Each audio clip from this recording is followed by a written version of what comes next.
अस्सलामुअलैकुम स्टूडेंट्स, मैं मोहम्मद मुबशिर हुसैन और आप देख रहे हैं मेरा YouTube channel concepts by facts. आज मैं आपके साथ 10th केमिस्ट्री 5th चैप्टर के शॉर्ट क्वेश्चन मैं आपके साथ शेयर करने वाला हूं विद सॉल्यूशन। इस चैप्टर के जितने भी इंपॉर्टेंट शॉर्ट क्वेश्चन हैं विद सॉल्यूशन मैंने आपके साथ इस पीडीएफ में राइट डाउन किए हैं। अब वो मैं आपके साथ शेयर करने वाला हूं। आपने अपने पेपरों तक इन्हीं क्वेश्चन की तैयारी करनी है और मैं आपको 100% गारंटी के साथ बता रहा हूँ आपके पेपर में इस चैप्टर में से जो भी क्वेश्चन आएगा इसी पीडीएफ में से आएगा। इस पीडीएफ से बाहर कोई क्वेश्चन नहीं आएगा। तो चलिए हम चलते हैं क्वेश्चन की तरफ। स्टूडेंट, जो फर्स्ट शॉर्ट क्वेश्चन है हमारे पास कहते हैं डिफाइन कार्बोहाइड्रेट्स, गिव दी जनरल फार्मूला। कार्बोहाइड्रेट को आपने डिफाइन करना है और उसका फार्मूला भी लिखना है। सेकंड जो हमारे पास शॉर्ट क्वेश्चन है कहते हैं how carbohydrate are synthesized by plants. कहते हैं आपके पास पौधे किस तरह कार्बोहाइड्रेट को सिंथेसाइज करते हैं। तो स्टूडेंट मैं एक बात बता दूं, इस क्वेश्चन के अंदर ये इक्वेशन लिखी हुई है सेकंड लाइन के अंदर 6CO2 प्लस 6100। ये ज़रा मिस्टेक हो गई है टाइपिंग में। आपने अपनी बुक के अंदर जो इक्वेशन लिखी हुई है 6CO2 और प्लस वाटर के मालिक्यूल क्लोरोफिल और सनलाइट की मौजूदगी में आगे ग्लूकोज और ऑक्सीजन बनता है। आपने ज़रा इस इक्वेशन को राइट डाउन कर लेना है। इसके लिए सॉरी, ये आपके पास टाइपिंग मिस्टेक हो गई है। थर्ड जो हमारे पास चार्ट क्वेश्चन है कहता है give the classification of carbohydrate. Simple आपने कार्बोहाइड्रेट की क्लासिफिकेशन बतानी है। कार्बोहाइड्रेट को 3 क्लासों में डिवाइड किया जाता है। पहली monosaccharide, oligosaccharide and polysaccharide. Fourth जो हमारे पास चार्ट क्वेश्चन है कहता है what are monosaccharide, how they are classified. Monosaccharide क्या है और इनको किस तरह क्लासीफाई किया गया है। मोनोसेक्राइड की सिंपल डेफिनेशन तो आप कर लेंगे स्टूडेंट। इनकी जो क्लासेज हैं on the basis of carbon units, means इनको आपने डिवाइड किया हुआ है ट्राइओज में, टेट्राओज में, पेंटाओज में और हेक्सोज में, मतलब नंबर ऑफ कार्बन एटम की बेस पे। उसके बाद हमारे पास जो फिफ्थ शॉर्ट क्वेश्चन है वह कहते हैं what is meant by glucose and fructose. मतलब आपने बताना है कि ग्लूकोज क्या है, फ्रैक्टोज क्या है। स्टूडेंट मैं आपको बता दूं इस क्वेश्चन के अंदर आपने ग्लूकोज और फ्रैक्टोज का स्ट्रक्चर फार्मूला भी लाजमी ड्रा करना है। मालिकुलर फार्मूला तो आप लिखेंगे C6H12O6, मतलब दोनों का सेम होता है। आप स्ट्रक्चर फार्मूला भी ड्रा करेंगे।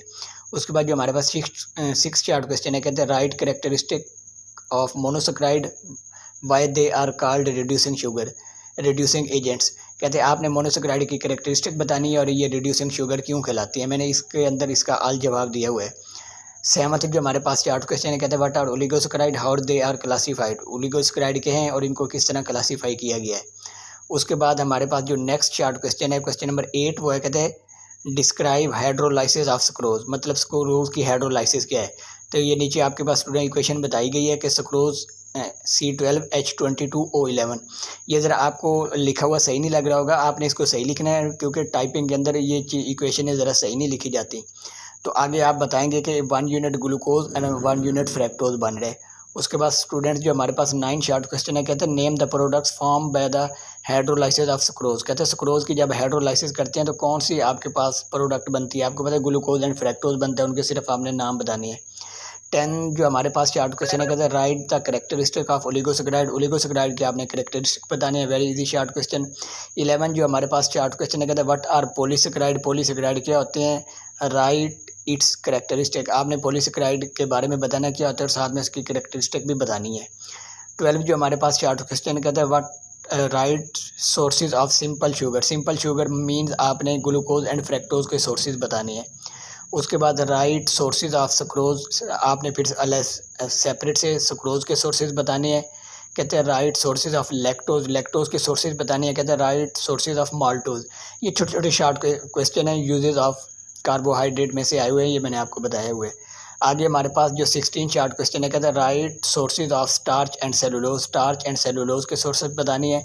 17 जो हमारे पास शॉर्ट क्वेश्चन है वो कहते हैं describe sources of energy for brain and muscles. मतलब ब्रेन को, दिमाग को और मसल को एनर्जी के तौर पे कौन से कार्बोहाइड्रेट चाहिए होते हैं वो आपने बताने हैं सोर्सेज। मैंने आपको बता रखा है कि हमारे दिमाग को एनर्जी के लिए ग्लूकोज चाहिए होते हैं और हमारे मसल्स को भी ज़्यादातर ग्लूकोज ही चाहिए होता है। उसके बाद हमारे पास जो 18 शॉर्ट क्वेश्चन है कहते हैं how carbohydrates provide energy to our body. कहते हैं हमारी बॉडी को कार्बोहाइड्रेट किस तरह एनर्जी प्रोवाइड करते हैं। मैंने आपको बताए हुए बुक के अंदर टेबल दिया गया है carbohydrate as a source of energy. ये उसमें से शॉर्ट क्वेश्चन है, इसका सोल्यूशन मैंने एग्जैक्ट लिखा हुआ है।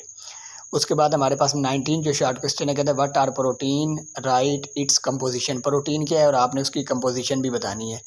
20 जो हमारे पास शॉर्ट क्वेश्चन है कहते हैं right occurrence of protein in living organism. कहते हैं लिविंग ऑर्गेनिज्म के अंदर जो प्रोटीन की अक्रेंस है आप उसको आपने एक्सप्लेन करना है। आगे हमारे पास जो 21 शार्ट क्वेश्चन है, कहता है what are amino acid, write its general formula. Amino acid क्या है और इसका जर्नल फार्मूला। स्टूडेंट्स यहाँ पे भी हमारे पास कार्बन का नाइट्रोजन के साथ बॉन्ड शो नहीं करवाया गया, ये ज़रा मिस्टेक हो गई आपके पास मेरे से। आपने ये कार्बन का और नाइट्रोजन नीचे जो अमाइनो ग्रुप लगा हुआ है इसकी आपस में बॉन्डिंग आपने शो करवानी है। उसके बाद हमारे पास जो 22 शार्ट क्वेश्चन है, कहता है what are the difference between essential and non essential amino acid. Very easy short question.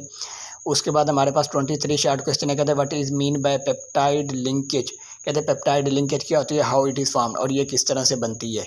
ये भी आपने अच्छे तरीके से क्वेश्चन करना, इंपॉर्टेंट शार्ट क्वेश्चन है।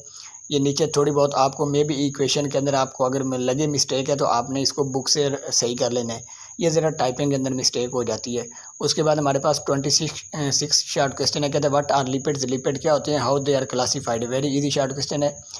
उसके बाद 27 जो शार्ट क्वेश्चन है, कहते हैं what are triglyceride, write its general formula. Students मैंने इस यहाँ पे इसका जर्नल फार्मूला नहीं लिखा, वो टाइपिंग में ज़रा प्रॉब्लम हो रही थी, तो आपने बुक से इसका जर्नल फार्मूला लिख लेना। ट्राइग्लिसराइड का आपकी बुक में बताया गया है।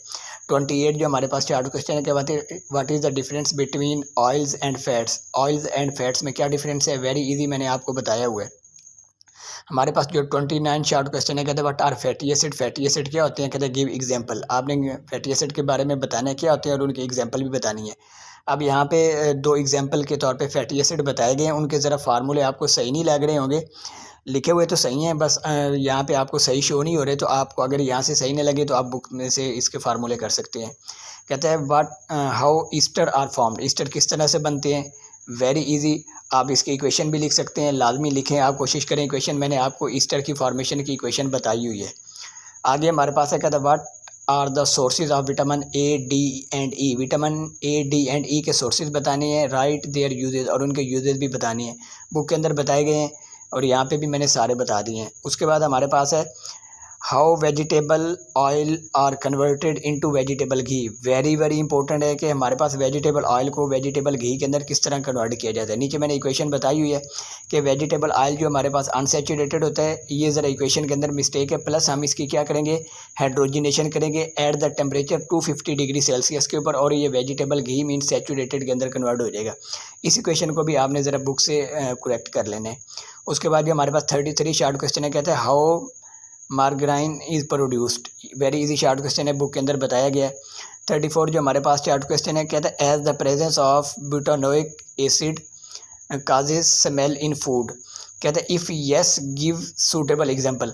वो कहते हैं आपके पास फूड के अंदर जो ब्यूटानोइक एसिड पाया जाता है वो फूड के अंदर स्मेल क्रिएट करता है। अगर ये बात सही है तो आपने एग्जांपल के साथ प्रूव करना है। ये आपकी बुक के अंदर एक टेबल दिया गया, उसके अंदर बताया गया कि बटर के अंदर जो स्मेल होती है वो ब्यूटानोइक एसिड की वजह से होती है, और वो आप यहाँ पे एग्जाम्पल बता सकते हैं।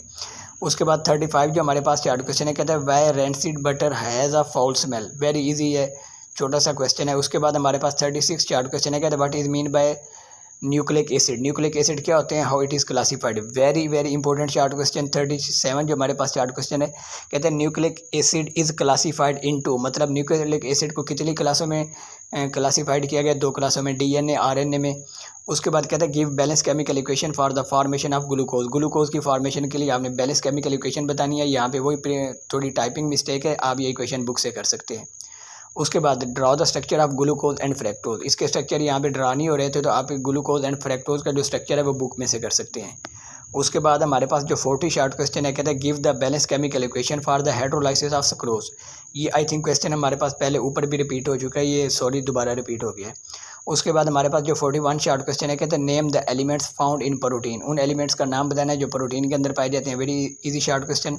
कहते हैं how amino acid are bonded with each other. कहते हैं अमाइनो एसिड एक दूसरे के साथ किस तरह बॉन्डेड होते हैं।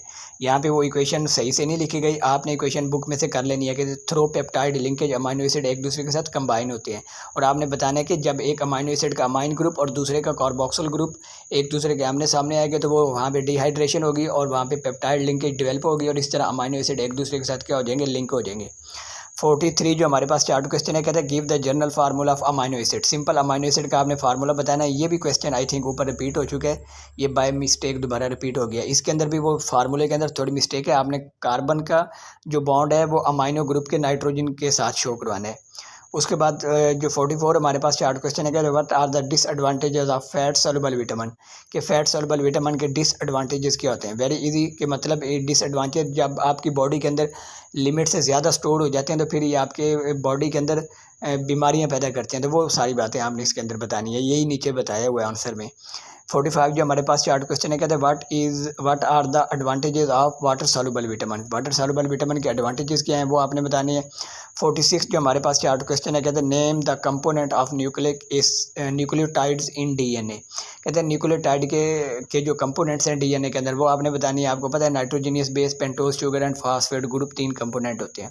47 जो हमारे पास चार्ट क्वेश्चन है, कहते हैं what is the function of DNA, DNA का फंक्शन मैंने आपको बताया हुआ है। यहाँ पे मैंने शॉर्ट बहुत थोड़ा लिखा है ताकि आप इजीली जो मेन फंक्शन है उसको ही एक्सप्लेन कर सकें। कहते हैं why RNA is called messenger, RNA messenger क्यों कहलाते हैं, वेरी इजी नीचे बता रखा है।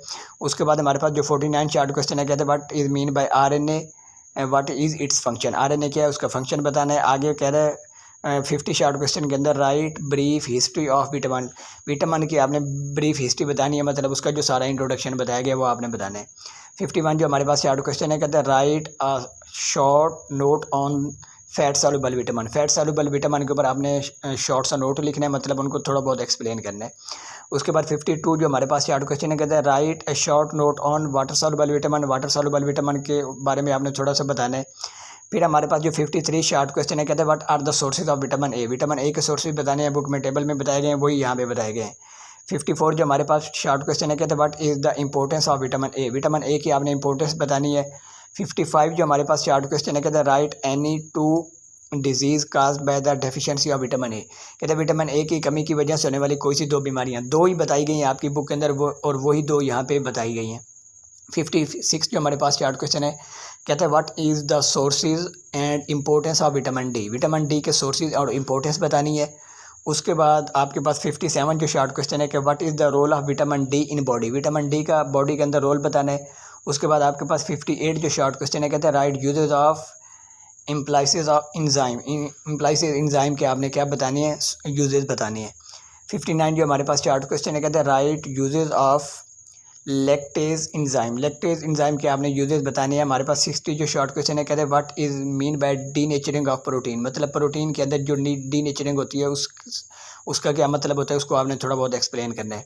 61 जो लास्ट हमारे पास शॉर्ट क्वेश्चन है, कहते हैं व्हाट आर मैक्रो मॉलिक्यूल, कहते हैं मैक्रो मॉलिक्यूल क्या होते हैं, ये चैप्टर के शुरू के अंदर मैंने आपको बताया था और वही यहाँ पे 61 जो हमारे पास शॉर्ट क्वेश्चन पूछा हुआ है। तो स्टूडेंट ये थे इस चैप्टर के तमाम important short question with solution जो मैंने आपके साथ शेयर किए हैं। इन क्वेश्चन के अंदर बस कहीं पे फार्मूले या इक्वेशन के अंदर मिस्टेक है तो वो आप अपनी बुक में से सही कर लेंगे। मज़ीद आपको कोई बात समझ ना आए तो आप मेरे से क्लास में या नीचे कमेंट सेक्शन में पूछ सकते हैं। उसके अलावा आपने अपने पेपर्स तक इन्हीं क्वेश्चन को अच्छे से तैयार करना है और इन्हीं की तैयारी करनी है। आपने इनको अब नोट्स बना लेने हैं, कोशिश तो करें आप इनको राइट डाउन कर लें। अगर आप इनको राइट डाउन नहीं कर सकते तो फिर आपको पीडीएफ मिल जाएगी, आपको पीडीएफ मिल चुकी होगी, वो आप पीडीएफ का प्रिंट निकलवा लें और फिर इन्हीं क्वेश्चंस की तैयारी करें। आपके पेपर के अंदर इस चैप्टर में से जो भी क्वेश्चन आएगा, इन 61 शॉर्ट क्वेश्चन या जो 60 जितने भी बने इनमें से बाहर से कोई नहीं आएगा, तमाम आपके पेपर के अंदर आने वाले क्वेश्चन इसी में से आएंगे। अगर आपको मेरी वीडियो पसंद आई है तो आप अपने दोस्तों के साथ इस वीडियो को शेयर लाजमी करना है और इस वीडियो को आपने लाइक लाजमी करना है और आपने अपने नाम का कमेंट भी लाजमी करना है। और अगर आपको ये वीडियो अच्छी लगी है और आप मेरे वीडियो से मुत्तफ़िक हैं तो आपने मेरे चैनल को लाजमी सब्सक्राइब करना है और अपने दोस्तों के साथ भी शेयर करना है। और आपने मेरी बाकी भी तमाम वीडियो को विज़िट करना है, एक्सपेरिमेंट वाली वीडियोज़ आपने लाजमी देखनी है और आपने इसी तरह मुझे सपोर्ट करते रहना और मैं आपके लिए इस तरह की मज़ीद अच्छी वीडियोज़ लेके आने वाला हूँ। उसके अलावा मैं आपको बता दूँ कि एक इसके बाद वीडियो जो आने वाली है वो आप लोगों के लिए एक सरप्राइज़ है, तो आपने चैनल को लाजमी सब्सक्राइब करना है। वो जो आपके पास अब आने वाली वीडियो है वो वाकई आपके पास एक सरप्राइज़ है और जब आप वीडियो देखेंगे तो आप मुझे दुआएं ही देंगे। चलें, शुक्रिया।